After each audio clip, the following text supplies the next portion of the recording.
What makes someone a great leader? Is it their voice? Is it their height? Well, I don't know. So I'm gonna ask these distinguished 4-class scholars, what does it take to be a great leader? So what does it take to be a great leader? A great leader is someone who listens and isn't afraid to do the right thing even when it's difficult. A great leader is someone who takes accountability and has good communication. That's a good one right there. A great leader is someone who knows the way, goes the way, and shows the way. As we can see, being a great leader is more than just looking good and having a deep voice. Being a great leader is about character. One of the most impactful leaders in history wasn't born into wealth or privilege. He was born in a small log cabin in rural Kentucky in February of 1809. At the age of 7, he lost his mother. He grew up working as a farmhand, yet he never stopped being curious. He found every opportunity to learn. At 21, he left home to work on a flatboat, transporting goods, where he witnessed a slave auction for the first time. After trying several jobs, he eventually became a member of the Illinois state legislature. And that young boy from the log cabin would become the 16th president of the United States. Today we're going to talk about Abraham Lincoln and how he became one of the greatest leaders. While Lincoln's term was dominated by conflict, his leadership style emphasized servitude above all. Central to his idea of servitude was empathy. By all accounts, he empathized with each and every person he was charged with President of the United States. He's credited as empathizing with both slaves and slave owners, the Union soldiers, and the Confederate ones. While empathy is not often something prized in the realm of politics or warfare, Lincoln managed to turn it into one of his most lethal weapons. By being able to place himself in the shoes of friends and foes alike, Lincoln was often able to intuit the true intentions of his opponents, giving him a unique advantage. However, he did not allow his empathy to make him weak. He merely used it as a tool to enhance his leadership of the Union.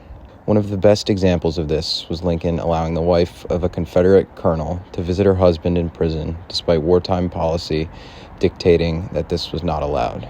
By showing empathy for his enemies, Lincoln was able to de-escalate many of his conflicts, both in politics and war, a critical tool that made him a great leader. Above all, however, Lincoln's ideals of duty and service before self were able to mend a fractured country and cultivate the great nation we live in today. One of Lincoln's most important traits was his emotional intelligence.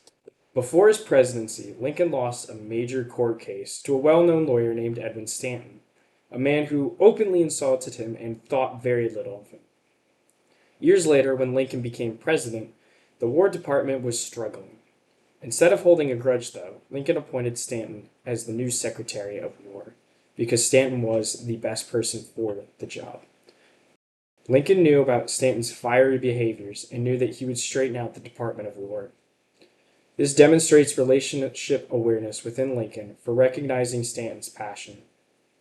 While he let that passion be free, he also made sure to contain it, further supporting his social awareness and concerns with Stanton. Letting Stanton be free in this sense, yet restricted to the extent of temper, allowed Lincoln to keep him in check. Lastly, Lincoln defended Stanton against the rest of his cabinet, who did not agree with Lincoln that Stanton was a useful secretary.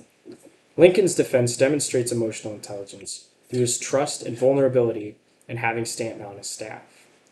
All these emotional intelligence examples between Lincoln and Stanton show his prowess as a leader with honesty, trust, and humility. Lincoln didn't lead with ego, he led with purpose.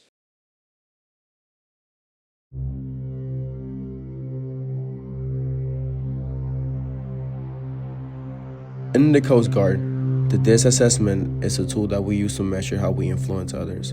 It works by categorizing our personality into 4 behavior types. The first type is dominance, result-driven, direct, and challenge-orientated. The second one is influence, persuasive, social, focused on relationships. Third one is steadiness, supportive, patient, values cooperation and stability. The fourth one is consciousness, analytical, detail-focused, values accuracy and quality. Unfortunately, Abraham Lincoln was killed before the DISC model was created.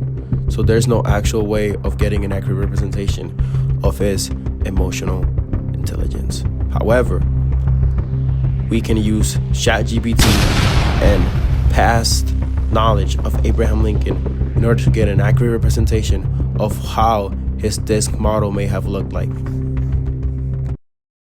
Now, before we reveal Abraham Lincoln's disc type, we're going to ask these 4 class again, what do they think is Abraham Lincoln's disc type? So, what do y'all think is Abraham Lincoln's disc type? I believe Abraham Lincoln is an influence disc type because he gathered a large group of people to work towards one common goal. All right. I believe Abraham Lincoln is the steadiness disc type because he had to support his country and union. All right. I think Abraham Lincoln is the dominant disc type because his morals were unwavered. That's good.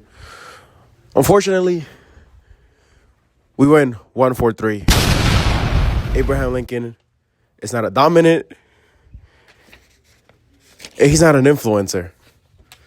According to Jarvis and historical records, Abraham Lincoln lines up with more of a S/C type. Why? Well, let's hear from the man himself. Hey, y'all, it's Abe Lincoln. Yeah, the tall dude with the hat. Honestly, if DISC existed back in 1860, I'd have been like, bro, I'm not trying to be loud. I'm just trying to save the Union without losing my sanity.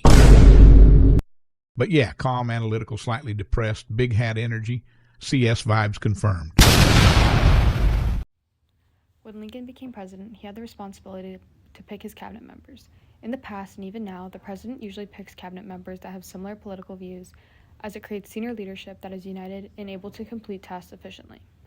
These cabinet members are the president's right-hand men, but Lincoln shockingly picked his biggest rivals who had different political opinions. This created a lot of conflict and tension, but ultimately, Lincoln was able to create a group that worked well together. This allowed him to have candid discussions with very influential people who had different perspectives than him to challenge his own decisions. Seth talked about how this relates to his emotional intelligence, but now we're going to talk about the leader-member exchange theory, which explores leaders' ability to create in-groups and out-groups. The in-group would be people that Lincoln would experience high interactions with, such as cabinet members. And in this group, people would typically feel more involved and have more initiative to look for solutions inside the organization. The out-group would typically be people that run against him or in different political opinions. These groups would face low interactions with Lincoln and would only do what is required as they are not as invested in the organization. What is unique about Lincoln is that he brought his out-group and made them an in-group by appointing them to the cabinet. He took the best of the best, the most influential and knowledgeable people at the time, and turned them from the out-group into the in-group.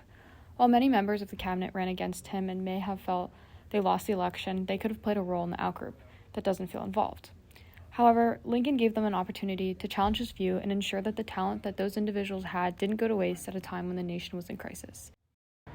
Imagine you, the president, arrive to meet with your highest-ranking generals.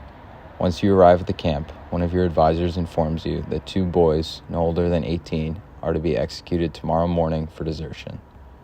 As the president, you have the power to pardon them, but your advisors warn you. If you do so, the precedent will have been set that the Union goes easy on deserters. This precedent will surely cause more desertion. Take some time with your groups and discuss if you would pardon the boys or let the execution go forward.